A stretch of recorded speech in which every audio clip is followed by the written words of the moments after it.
Povo de Deus, paz do Senhor Jesus. Se você trouxe um exemplar da Bíblia Sagrada, abra por favor. Evangelho segundo escreveu Mateus, capítulo de número 28. Versículos 18 ao 20, por gentileza. Podemos ler? Chegando-se Jesus, falou-lhes dizendo: é-me dado todo o poder no céu e na terra. Portanto, ide, ensinai todas as nações, batizando-as em nome do Pai, do Filho e do Espírito Santo, ensinando-as a guardar todas as coisas que vos tenho mandado. E eis que estou convosco todos os dias, até a consumação dos séculos. Amém? Podeis tomar o vosso assento. Irmãos, nós estamos num congresso missionário, onde somos por Deus, pelo menos deveríamos ser, despertados a fazer missões. E toda obra missionária começa com o nosso rol de amigos, as pessoas mais próximas a nós. Mas é perceptível que na geração em que vivemos, nós temos dificuldade até de nos relacionarmos com uma ou duas pessoas. Há uma necessidade desesperadora na maioria de nós, ou na maioria dos que vivem entre nós, de ter muitos seguidores, inscritos, o que o Facebook chama de amigos. E nesse vício de amigos virtuais, nós nos distanciamos dos que estão perto, com o intuito de nos aproximarmos dos que estão longe. Desse jeito, a internet passou a dar voz e vez para quem não deveria ter nenhum dos dois. E a rede social está fazendo com que algumas pessoas se tornem, pelo menos de modo reconhecido pelos seus fãs, mestres. Pessoas que não construíram nada se sentem dignas de te ajudar a construir a sua vida.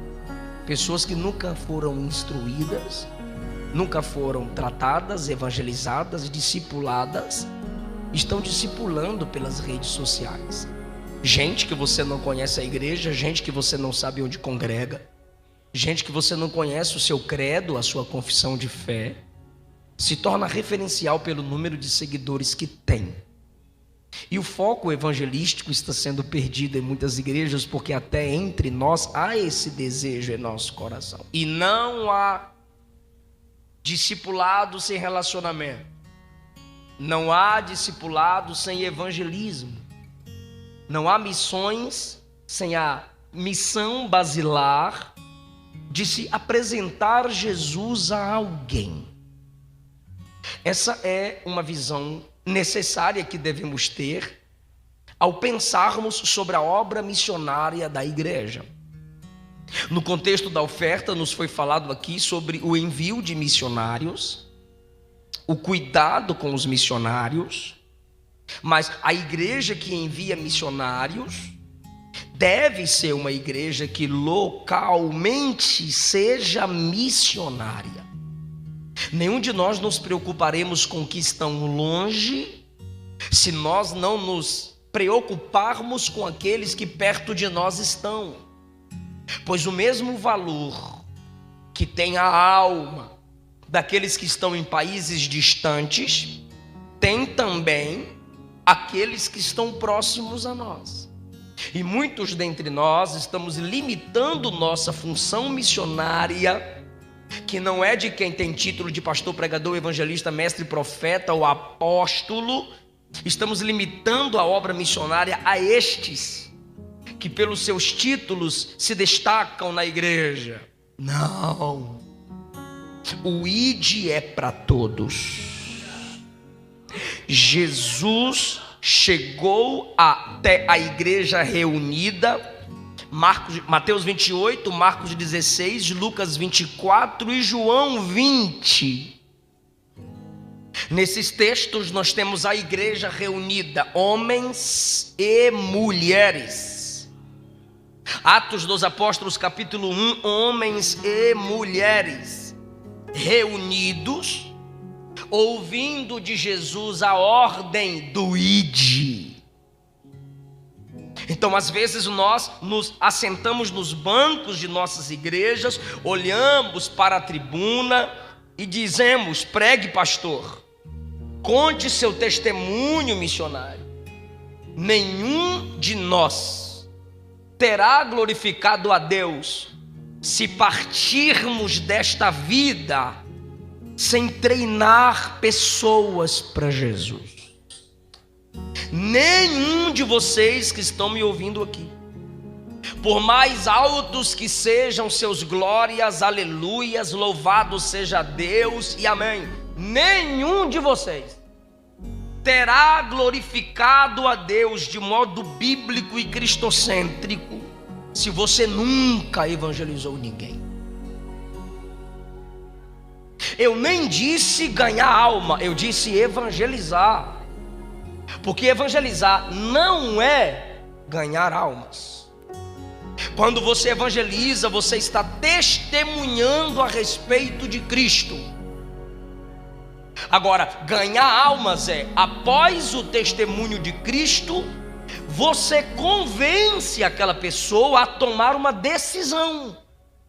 Aí você ganhou uma alma. Se a pessoa convencida pelo poder do Espírito na sua mensagem se converte ao Evangelho. Só que algumas pessoas dentre nós, treinadas e com seus métodos falhos, antibíblicos e até antropocêntricos, evangelizam certas pessoas de modo que não é certo. E a pessoa rejeita a mensagem. E porque a pessoa rejeitou a mensagem, esse tipo de gente que evangelizou de modo não bíblico ou de modo incompleto, desistiu de evangelizar. Porque ela conecta as duas coisas que podem ser conectadas, mas talvez não seja a sua habilidade. Então você diz: eu evangelizo, mas eu não consegui convencer a pessoa, então eu parei de evangelizar. Por quê? Porque para você evangelizar é ganhar almas, quando não. Ninguém pode ser convencida, convertida, conquistada ao evangelho sem ser evangelizada. Porém, nem todos que evangelizam vão conquistar as pessoas para o evangelho. A mensagem evangelística, e quando eu digo a mensagem evangelística aqui, eu estou falando que existem mensagens evangelísticas que você fará, que simplesmente será uma semente no coração de alguém. Você plantará e outro a convencerá. Outro vai regar. É por isso que Paulo diz: um planta, outro rega, Deus dá o crescimento. Jesus disse aos discípulos que eles seriam enviados a fazer a obra missionária em campos que outros antes deles já haviam trabalhado. Então a mensagem que você vai entregar a alguém, e de novo eu repito, eu estou falando de a existência dela. Existem tipos de mensagens que você entregará a alguém que essa pessoa recebeu e aparentemente não recebeu porque você não a convenceu. Mas o fato de você não tê-la convencido não é Deus dizendo pare de evangelizar. Porque eu repito, nem todos aqueles a quem você evangelizar, você os ganharão. Mas ninguém pode ser ganho para Cristo sem ser evangelizado. Então, se o evangelismo é inicial, eu vim aqui pregar para você: inicie. Se evangelizar é começar, eu vim aqui com a palavra de Deus para lhe dizer: comece. Porque se você, enquanto você não começa, você está em desobediência. E não é uma ordem apostólica, é uma ordem cristocêntrica. Não é tradição da igreja, não é confissão assembleana, é a ordem do nosso Salvador. E Jesus só é Salvador de quem Ele é Senhor. E Ele disse: ide, fazei discípulos de todas as nações. Ide, Marcos 16, pregai o Evangelho. Nem todos terão o dom de mestre, mas todos devem pregar o Evangelho. Nem todos têm o dom da profecia, mas todos devem pregar o Evangelho. E não vem com essa onda: pregue, se necessário use palavras. É bonitinha a frase, mas não é bíblica. Me mostre na Bíblia que você deve pregar sem palavras. Me mostra na Bíblia que você deve pregar sem falar. Não use uma frase legal para disfarçar sua preguiça, para disfarçar sua vergonha de falar de Jesus. E se tivessem vergonha de evangelizar você? E se tivessem vergonha de implantar igrejas onde chegam, eu me refiro aos missionários? Fale! Salmo 105 diz que os patriarcas eram profetas, falavam. Profetas maiores, volume de escritos e profecias, falaram.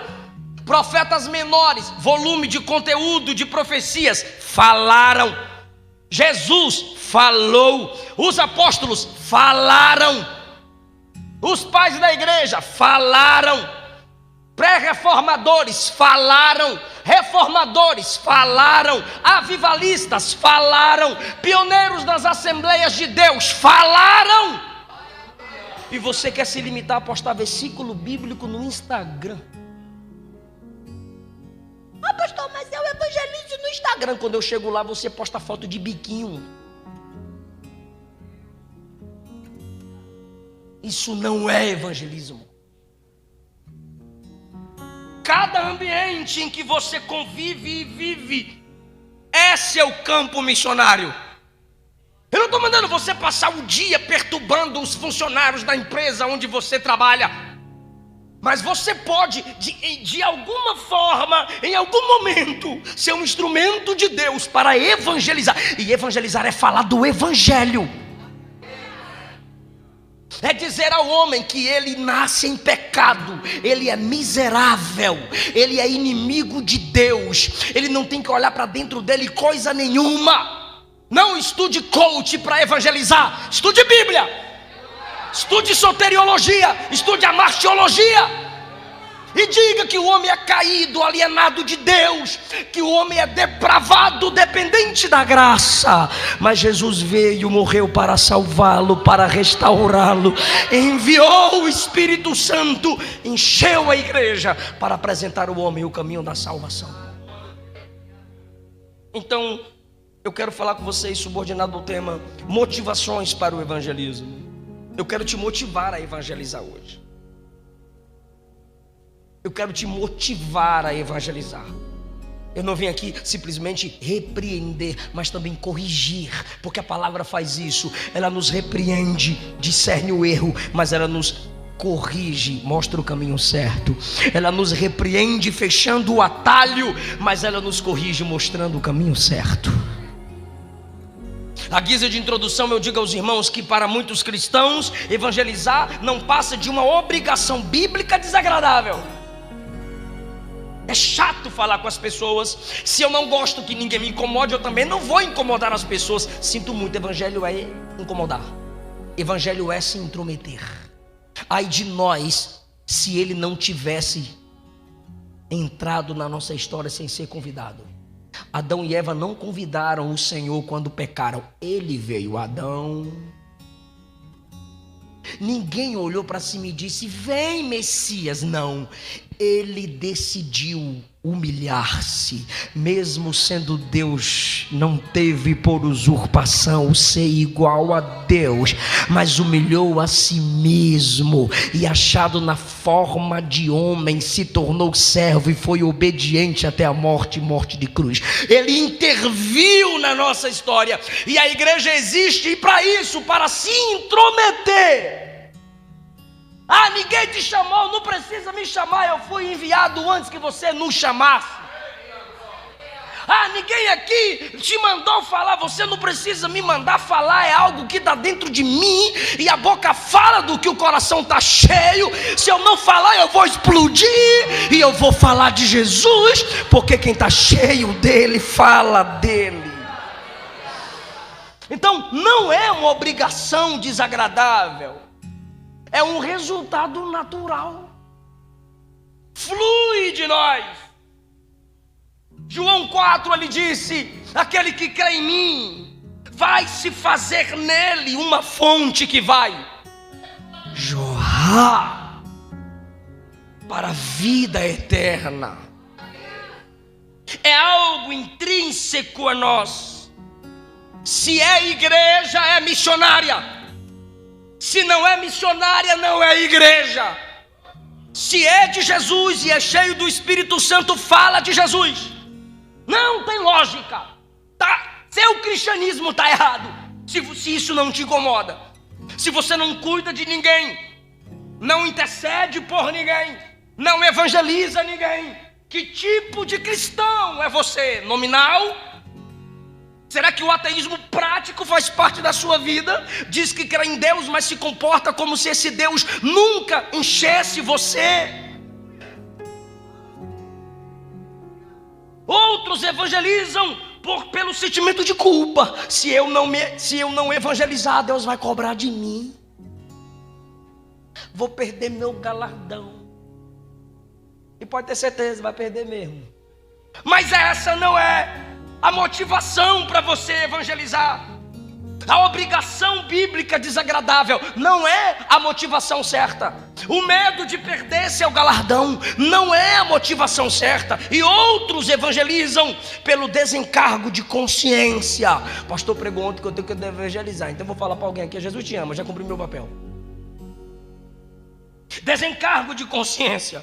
E outros, erroneamente, pior que os outros, evangelizam simplesmente para tornar o ímpio indesculpável diante de Deus. Ou seja, eu cumpri minha missão de te evangelizar. No dia do juízo final, você não pode dizer que nunca ouviu falar de Jesus. Eu te tornei indesculpável. Ou seja, eu não preguei para gerar regeneração, eu preguei para gerar acusação. E já estou decretando o cabra lá no juízo final: tu é indesculpável por minha causa, miserável. Não é essa a motivação bíblica. Não é essa a motivação correta. É uma missão dada à igreja. E quais são as motivações bíblicas que temos para que possamos cumprir tal missão? Primeiro, nós temos algo que os outros não têm. Por isso devemos compartilhar esse algo que temos que outros não têm. Vou usar um exemplo. Segundo livro dos Reis, capítulo 7. O rei da Síria cerca a cidade de Samaria. Condenados a morrer como os demais, 4 leprosos decidiram ir até o arraial dos sírios em busca de comida. Deus fez com que os sírios ouvissem que exércitos estavam vindo contra eles e fugiram. Quando os 4 leprosos chegaram, as riquezas, alimentos e vestes estavam tudo lá, armas. E o exército inimigo que havia cercado Samaria havia fugido e ficou para trás alimentos, riquezas e vestes. E aí, meu irmão, comeram, se lambuzaram, se vestiram. E de repente, os 4 disseram: nós devemos anunciar em Samaria que não há mais inimigos cercando a cidade. Nós devemos compartilhar a eles que tem comida, que tem riqueza aqui do lado de fora. Se a gente não anuncia, eles vão continuar cercados e limitados. Então vamos e anunciemos. O quê? Porque nós temos aqui o que eles não têm lá. Esse é um exemplo que a igreja deve seguir.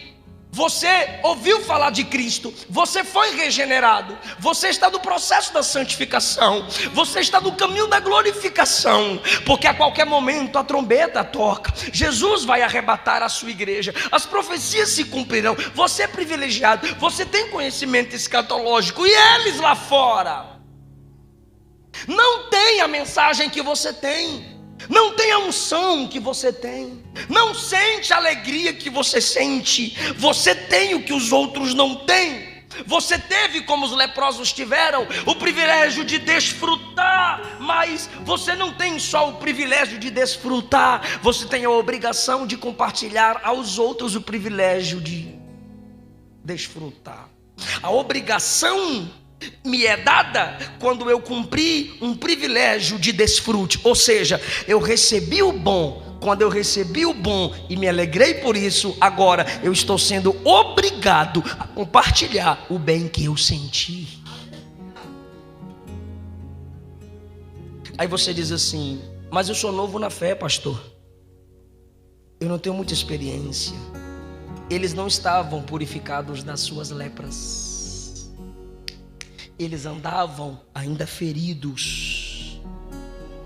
Pedaços de carne dos leprosos caíam.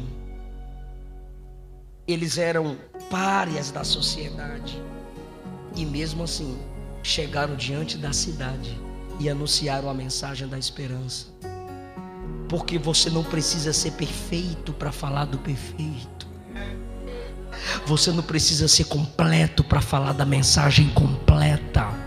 Todo mundo aqui está em processo de transformação, santificação. Todo mundo aqui sabe: aquele que começou a boa obra há de completá-la até aquele dia. E enquanto você vai falando, você vai vendo que outros também vão desfrutar do que Deus tem feito na sua vida. Então, não deixe o diabo te convencer que você é tão pobre e miserável que não tem nada para compartilhar. Mentira! Ninguém aqui é tão cheio que tenha tudo, e ninguém é tão vazio que não tenha nada.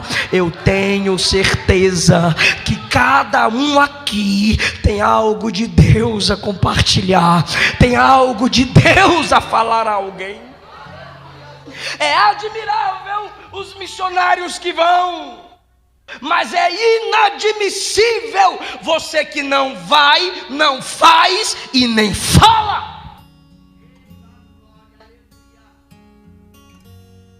Segundo motivo, porque você precisa evangelizar. Segundo motivo, porque você precisa fazer missões à realidade do inferno. Ninguém pode pregar sem convicção. Se você tem convicção de que o inferno é real, se você tem convicção que o inferno é total separação de Deus, e você me diz que é cheio do amor de Deus, eu te pergunto: cadê esse amor? Se você sabe da realidade do inferno e não prega, eu duvido da realidade do seu amor. Se o inferno é real, o amor em mim deve ser real por aqueles que estão a caminho do inferno. Aí você diz: não, pastor, eu sou um pregador do amor, eu não prego o inferno, porque eu sou pregador do amor. Então deixa eu fazer uma pergunta, e não é retórica, eu quero a resposta da igreja. Alguém ama mais do que Jesus? Agora eu vou perguntar só para quem lê Bíblia.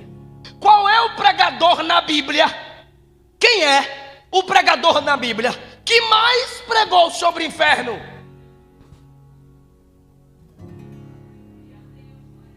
Então você não ama esse pregador mentiroso, que só manda você olhar para dentro de você e ver como você é fofinho, porque Jeremias diz que o coração é enganoso.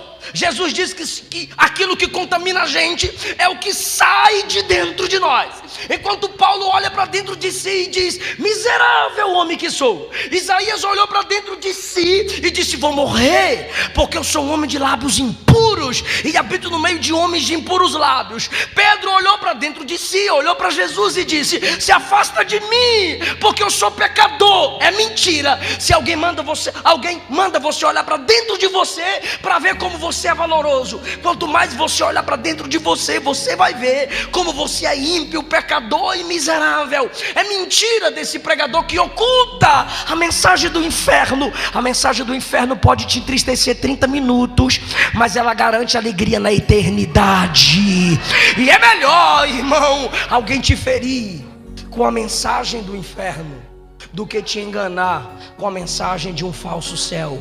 Porque a mensagem do falso céu te alegra 30 minutos, mas vai te entristecer eternamente no inferno. A mensagem do inferno real pode te abater 30 minutos, mas é essa mensagem que vai te preparar para a realidade do céu. Então, pelo amor de Deus, não brinquemos de pregar, não brinquemos de evangelizar. Eu não sei se você já fez uma pesquisa, não precisa agora, mas se essa mensagem de fato te incomodar, e eu quero que ela te incomode mesmo, ao chegares em casa, olha na internet quantas pessoas morreram hoje, e vai ter um relógio lá aumentando, 100 mil, 120 mil, 130 mil, e você sabia que muitos estão descendo à sepultura com a alma condenada ao inferno. Depois da morte segue-se o juízo, e pode ter sido alguém que andou no mesmo ônibus que você, estudou na mesma sala de aula que você, trabalhou na mesma empresa que você, e você não se lembra que o inferno é real. E você não anuncia que o homem sem Deus, ele vai para o inferno. Se Jesus, que é amor, pregou sobre inferno, por que nós não? Se a gente diz que o amor de Deus é derramado em nosso coração pelo poder do Espírito, por que a gente não mostra para as pessoas a realidade do inferno? O que os outros aí fora dizem? Alguns disseram que o inferno é coisa de Dante Alighieri. Outros dizem que o inferno é superstição medieval. Outros dizem que falar de inferno é aberração, atraso cultural. Bora para a Bíblia. O que a Bíblia diz sobre o inferno? Provérbios 15, 24. Para o sábio, o caminho da vida que o leva para cima. Para o sábio, o caminho da vida é o que leva para cima, a fim de evitar o inferno que está embaixo. Provérbios 23, 14. A disciplina livra a alma do disciplinado do caminho do inferno. Oséias 13, 14, a promessa é: eu os remirei do poder do inferno e os resgatarei da morte. Mateus capítulo 5, versículo 22, Jesus afirma que o jeito como nos referimos às pessoas nos coloca no caminho do inferno. Mateus 10, 28, Jesus o amor pregando. Mateus 10, 28, Jesus o amor disse: não temais os que matam o corpo e não podem matar a alma, tenham medo. Jesus está mandando ter medo. Jesus não romantizava o evangelho. Tenham medo daquele que pode te fazer perecer no inferno, tanto na alma como no corpo. Foi Jesus que disse. Mateus 23, 15, Jesus acusando as pregações dos escribas e fariseus, ele disse: ai de vós escribas, fariseus, que rodeais o mar e a terra para fazer um projeto, e uma vez feito o torna filho do inferno 2 vezes. E que projeto é esse? Seus discípulos, seus prosélitos, como a mensagem deles era falsa, eles geravam filhos do inferno 2 vezes, ou seja, pior do que eles. Foi Jesus que disse. Mateus 23, 33, a pergunta de Jesus é: serpentes, raça de víboras, como escapareis da condenação do inferno? Em Lucas 16, Jesus disse: no inferno, em tormentos, o rico levantou os olhos ao longe e viu Abraão e Lázaro. Teve que erguer os olhos, porque, como diz Provérbios, comparado à eternidade com Deus, o inferno é para baixo. Segunda de Pedro, capítulo 2, versículo 4: se Deus não poupou anjos que pecaram, antes os lançou no inferno. Apocalipse capítulo 20, do 10 ao 15 diz: a morte e o inferno foram lançados para dentro do lago de fogo. Para que serve um congresso missionário? Para que você seja despertado e saia daqui dizendo: dinheiro tem que ser investido, tempo tem que ser investido, estudos teológicos devem ser investidos, para que eu possa alcançar mais vidas e livrá-las do poder do inferno. Quantos de nós aqui podemos orar como Neemias orou no capítulo 13, versículo 14 do livro que leva seu nome? Lembra-te, ó Deus, não te esqueças de que como eu me dediquei ao trabalho do Senhor e ao seu serviço. Lembra, ó Deus. Se depender de mim, Deus, meus irmãos não irão para o inferno. Se depender de mim, Deus, os vizinhos que se aproximarem de mim não irão para o inferno. Aqueles a quem a minha voz pode alcançar não irão para o inferno. Irmão, você tem a arma mais poderosa, a Bíblia. Você tem o nome mais poderoso, o nome de Jesus. Você faz parte do exército mais poderoso da terra, a igreja de Jesus.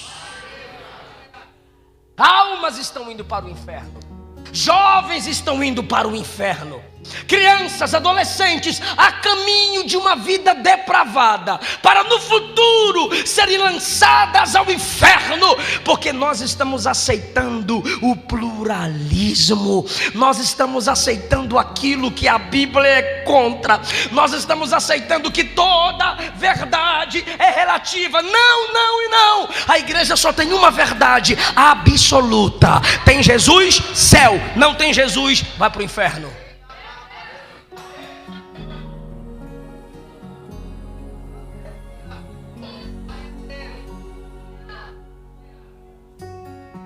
Bora respirar um pouquinho, que está muito pesada a mensagem.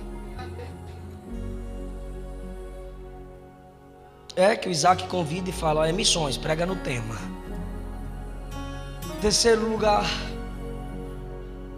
primeiro, você tem que evangelizar porque você tem o que os outros não têm, a mensagem da salvação. Segundo, você tem que evangelizar porque o inferno é real. A não ser que você já foi conquistado pela teologia liberal, mas mesmo assim eu não vou desculpar tu. Deus vai cobrar de você do mesmo jeito. Terceiro lugar, o ministério evangelístico. Vou falar igual o pastor. Isso aqui merece um glória. O ministério evangelístico garante alegrias. E é no plural. O ministério evangelístico garante alegrias. Pastor, por que o ministério evangelístico garante alegrias? Primeira, alegria na terra. Segundo aos Coríntios capítulo 7, versículo 9, olha o que Paulo diz: eu me alegro, não porque vocês ficaram tristes, mas porque a tristeza que alcançou vocês levou vocês ao arrependimento. Tu não acha que eu fico alegre quando alguém nos procura e confessa pecado em tristeza? Tu não acha que eu não me alegro quando nós que temos o costume de fazer o apelo, não apelação. Apelo sem pregação é apelação. Agora, depois da pregação, você tem liberdade para fazer o apelo. E a pessoa às vezes vem triste assim. E a minha esposa é testemunha, que eu já falei assim: quer desviar logo? Pode voltar, pode voltar. Tem muita luta para tu vai sofrer. Quer ser crente mesmo? A pessoa diz: eu quero. Aí tem outros que eu pergunto: por que você parece que está triste? Ela fala: eu sei que vou perder meus amigos, a minha família vai me colocar para fora de casa. E eu digo: se alegre, porque Jesus falou isso muito antes de tu chegar aqui.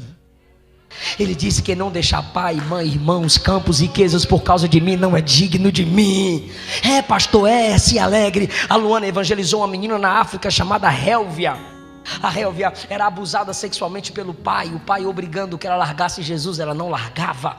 A mãe dela ligou para Luana e para mim, chamada de vídeo pelo Instagram, perguntando se a gente queria comprar a Hélvia num valor de prostituta. porque ela odiava a rélvia, porque o nome da rélvia para ela significava luz, e o marido dava muita atenção à rélvia e não a ela. Enquanto a rélvia se cortava tentando se matar, a mãe pensava que era ela que provocava o pai, e a Luana continuou evangelizando. A mãe largou o marido abusador, aceitou Jesus, está firme com a rélvia, e a rélvia ganhou quase a escola toda para Jesus.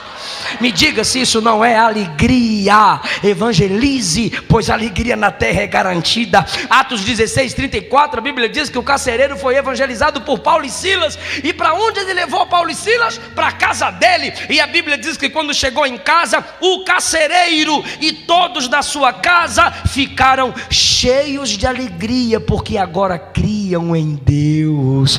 Aleluia. E qual foi a mensagem de Paulo para ele? Crê no Senhor Jesus Cristo e será salvo tu e a tua casa. Irmão, a família dele teve vida 2 vezes, irmão. A vida física, até ele escapou de morrer por causa das cadeias correntes quebradas. Se alguém fugisse, ele pagava com a vida. Ninguém fugiu. Primeiro motivo de alegria. E o maior motivo de alegria dele foi Paulo pregar para a sua família, e a família inteira se converter ao evangelho, e todos foram batizados. Paulo ministrou alegria terrenal no coração de um homem que por um momento pensou em tirar a própria vida. Olha a alegria do apóstolo João, segunda carta que leva seu nome, capítulo número 1, ele falando para uma igreja que ele chama de senhora eleita. Ele diz assim: fiquei muito alegre por ter encontrado alguns de seus filhos que andam na verdade.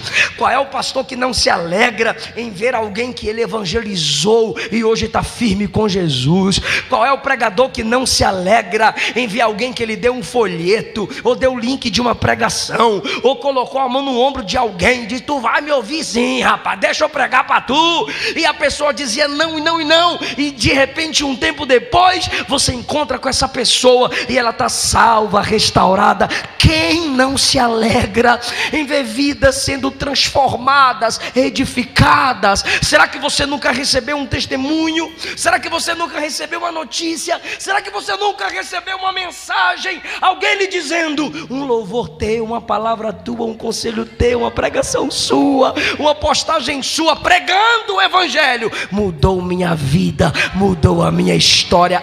Irmão, se você nunca sentiu essa alegria, eu estou aqui para te convidar. Vem, entra nesse exército, bora falar de Jesus. Não se compara com outras alegrias terrenas. Você ouvir alguém testemunhar: minha vida foi tocada, tocou-me, Jesus tocou-me, de paz ele encheu meu coração através da sua vida. Não é essa alegria apenas de Paulo, não é essa alegria apenas de João, é também nossa. Último lugar, o ministério evangelístico, ou seja, a função evangelística da igreja, garante alegria no céu.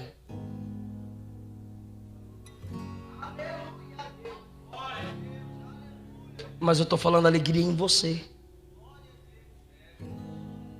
porque vai ter gente triste no céu, sabia? Não vai não, pastor, vai sim. Principalmente tu que não evangeliza. Não, pastor, a Bíblia diz que toda lágrima dos olhos enxugará. Tu está lá em Apocalipse 22, novo céu e nova terra. Eu estou falando de arrebatamento. Eu estou falando de tribunal de Cristo. Você chega lá e vai perceber que não tem galardão e que perdeu o galardão. Pastor, é que eu não tive tempo. Mentira, o seu iPhone fala quanto tempo que você está usando as redes sociais.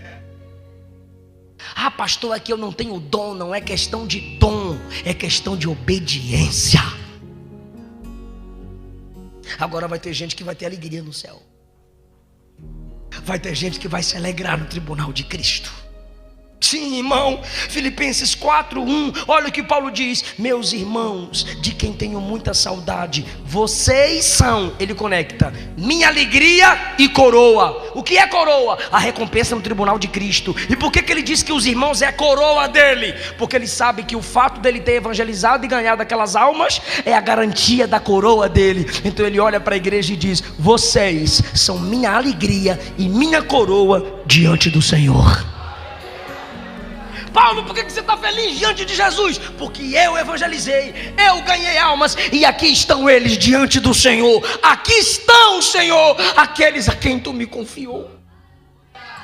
1 Tessalonicenses capítulo 2, versículo 19: quando o nosso Senhor voltar, quem é nossa esperança? Diz Paulo.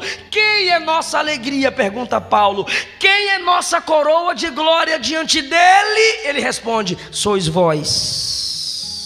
Com toda certeza, Paulo falando para a igreja, com toda certeza, vocês são a nossa glória e a nossa grande alegria. Nossa de quem? Dos apóstolos que evangelizaram os Tessalonicenses.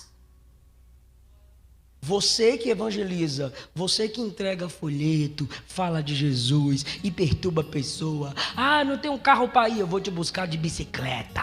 Ah, eu vou pagar seu Uber, nem que eu vá de jegue, mas tu vai. Isso quer dizer, eu não desisto de você, eu acredito na sua libertação. Você vai ver que o que Deus fez na minha vida, fez na sua. Isso aqui é alegria só para quem trabalha no evangelismo. Isso aqui é para quem se sente chamado a não se calar. Agora, olha essa alegria que o ministério evangelístico gera no céu. Lucas capítulo 15, versículo 7: digo a vocês que haverá mais alegria no céu por um pecador que se arrepende do que por 99 justos que não necessitam de arrependimento. Uma vida que agora estivesse entregando para Jesus em algum lugar alegra muito mais o céu do que muitos crentes reunidos ouvindo uma pregação que não vai praticá-la depois do culto. Eu vou ler mais um versículo e eu quero assustar você, mas é um susto bom. Lucas 15:10: eu afirmo a vocês que há alegria, ou seja, do mesmo modo como a mulher que achou a dracma, do mesmo modo como o pastor que achou a ovelha, do mesmo modo como o pai se alegrou com o retorno do filho. Por isso que ele diz, esta mesma alegria. Lucas 15:10: eu afirmo a vocês, me escute por favor, não perca agora. Eu afirmo a vocês que a mesma alegria existe diante dos anjos de Deus por um pecador. Me ajuda, para de graça. Essa mesma alegria existe diante dos anjos de Deus por um pecador que se arrepende. Mas não é isso que eu quero frisar. Eu quero que você repita o versículo comigo, por favor, por gentileza. Bora lá? A alegria. Completa agora. Não, eu vou falar o versículo. A alegria diante dos anjos de Deus por um pecador que se arrepende. Eu começo e você completa. A alegria. Ok, ficou legal, mas não ficou top. Vou repetir o versículo. A alegria diante dos anjos de Deus por um pecador que se arrepende. Todos nós. A alegria. Porque a gente resume o versículo, a gente diz assim: a alegria no céu por um pecador que se arrepende. Mas não é isso que está escrito. Está escrito assim: a alegria diante dos anjos de Deus por um pecador que se arrepende. Pastor, onde você quer chegar? Onde eu já cheguei. Olha para cá, por favor. Eu vou virar as costas, é antiético, mas é só para você entender. A alegria diante dos anjos de Deus por um pecador que se arrepende. Não é alegria nos anjos. Aqui estão os anjos e aqui está o Pai. A alegria diante dos anjos por um pecador que se arrepende. Aqui estão os anjos. Quem é que está diante dos anjos? A alegria diante dos anjos de Deus.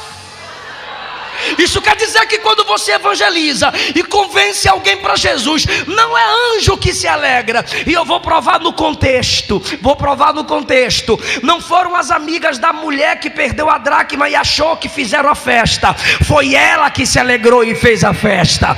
Não foram os amigos do pastor que achou a ovelha que fez a festa. Foi ele que fez a festa. Não foram os amigos do pai que resgatou o filho que fizeram a festa. Foi o pai que se alegrou quando o filho voltou. Não é anjo que se alegra primeiro, é o próprio pai que se alegra quando um pecador se arrepende. É o próprio pai no trono que, olhando para a igreja, diz: meu filho voltou. É o próprio pai no trono que olha para a igreja e sabe quem foi o instrumento de salvação para a vida de alguém. Eu repito a frase com a qual eu comecei a mensagem: você não terá glorificado a Deus se você não evangeliza. Não importa quantos glórias você deu, quantos pulos você deu, em quantos cultos você entrou no manto. Eu sou pentecostal, eu fico em pé, eu choro, eu dou glória a Deus alto. Eu só não tenho o costume de ficar mendigando glória a Deus para vocês, porque, irmão, intimidade forçada é estupro. Mas você tem que entender que essa foi uma noite motivacional. Olha, eu vou postar essa. Hoje eu preguei uma mensagem motivacional. Te motivei a falar de Jesus onde você chegar. É esse tipo de mensagem motivacional que a gente tem que guardar, que a gente tem que praticar, que a gente tem que tomar posse. Se você não se sente motivado a evangelizar depois de hoje, eu preciso orar por você.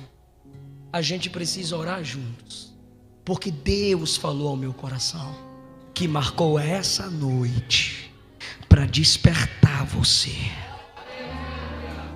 Você está em falha com Deus. Você não está servindo como instrumento. Precisa ser afinado. E Deus está te afinando aqui hoje. Ele está te colocando na posição correta. Eu estava numa cidade chamada Guaraí, interior do Tocantins, e o irmão Fábio dirigia para mim. E uma moça estendeu a mão para que a gente parasse, mas a gente entrou no posto. E quando o carro foi abastecido, eu disse ao Fábio: ela vai pedir de novo para parar. E você para o carro. Aí Fábio disse: tu é doido, tu vai esquemar, acabou de pregar. Eu disse: para o carro para ela. E ele encostou o carro. Eu abri o vidro.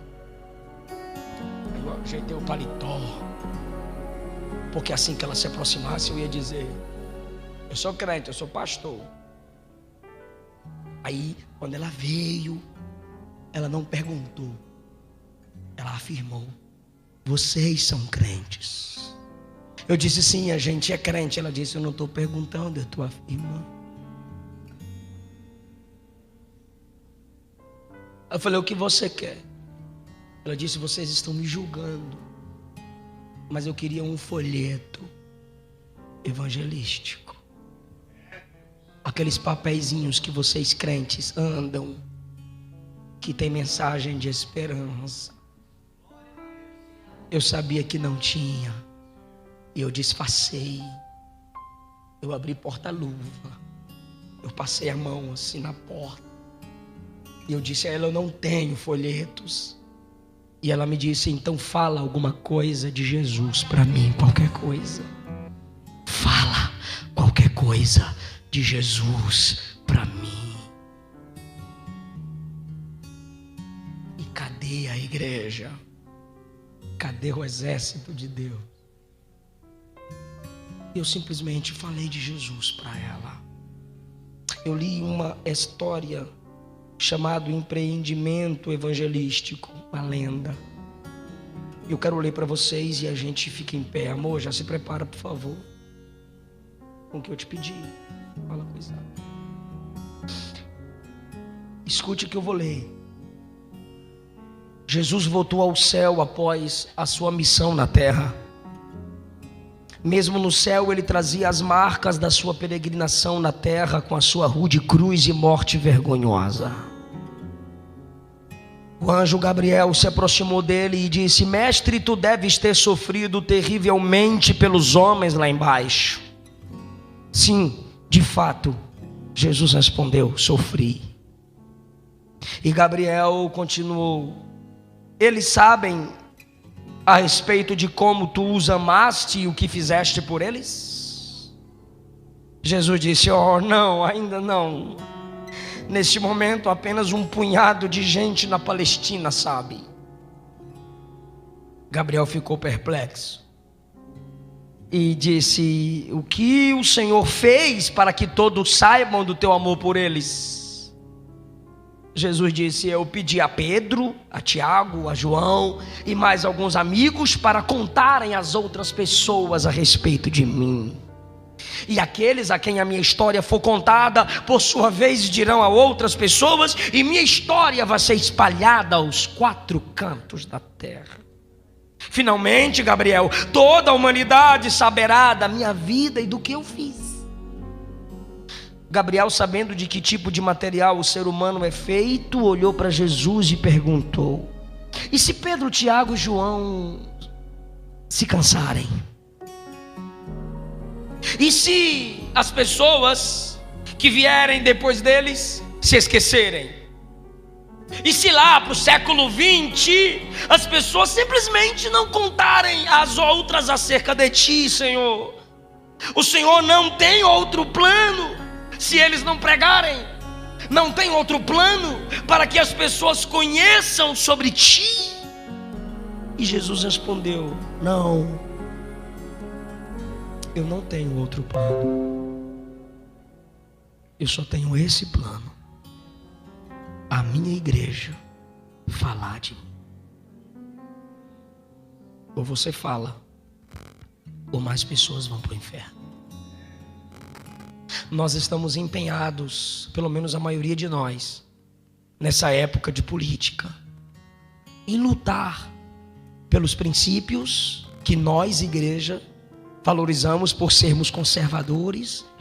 E os que mais se aproximam dos princípios conservadores são alguns que fazem parte de partidos de direita.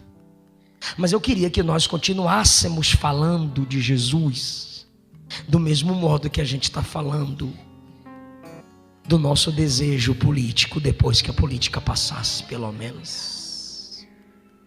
Porque a ordem é: não adianta ficar criticando petistas, é abrir os olhos deles e falar a respeito dos perigos do comunismo, esquerdismo e socialismo. Então não adianta a gente ficar postando versículozinho bonitinho. Há algo muito mais sério em jogo, é a alma das pessoas. E eu ouso a falar algo aqui nessa noite para o Brasil. Se nós evangelizássemos mais, eu acho que teríamos uma guerra menor política em nosso país. Se evangelizássemos com o mesmo empenho em que estamos lutando pelo partido de direita, pelo Bolsonaro e pelo 22, se nós evangelizássemos como estamos empenhados nisso, a nossa luta seria menor para no voto vencer aqueles que lutam pela destruição da família tradicional, lutam pela sexualização das crianças, pelo poder de articulação e fim da liberdade que você tem de apresentar Jesus aqui e lá. Irmão, não exija do governo o que Deus exigiu de você. Regeneração não está na política, está na sua boca, está no seu comportamento. Se os pastores adulterassem menos, se os pregadores adulterassem menos, se os nossos jovens cantores se prostituíssem menos, se as nossas bandas se prostituíssem menos, nós teríamos mais autoridade no nosso voto, na nossa indicação. Se nós de fato fôssemos conservadores, se o evangelho fosse de fato levado a sério, se a maioria dos pastores e pregadores entendessem que a igreja precisa abrir a boca e evangelizar, e que o evangelho não é centralizado neles, mas que a igreja tem que cumprir a missão sacerdotal, porque a igreja é reino sacerdotal. Não é o pastor, o dono da mensagem, não. O pastor é quem prepara você para cumprir a sua missão. Mas alguns abriram mão desse princípio. Se amássemos mais as pessoas do que ao dinheiro, se nos dedicássemos como igreja a treinar vidas para a glória de Deus, se usássemos o nosso ministério para a edificação das pessoas, ao invés de explorarmos as pessoas para a edificação do nosso ministério, nossa luta seria menor. Mas já que nós, que não coadunamos com as mentiras, adultérios e prostituições de nossos ministros, entramos na guerra, nós vamos continuar na guerra até o fim, pelo direito de ser igreja, pelo direito de pregar o evangelho, de ver os nossos filhos livres da sexualização na infância, de ver a família tradicional ainda ser valorizada. Entramos na guerra e vamos até o fim. E não é porque alguns dentre nós falharam que a gente vai se calar. Eles podem ser bandidos, mas ainda tem crente que tem Deus na vida, que tem um caráter transformado, que vive em santidade. Não é por mim, não é por rótulo de igreja, é pelo nome de Jesus que a gente vai continuar pregando, apesar daqueles que falham entre nós. E eu volto a lhe dizer, se evangelizássemos mais, nossa luta seria menor.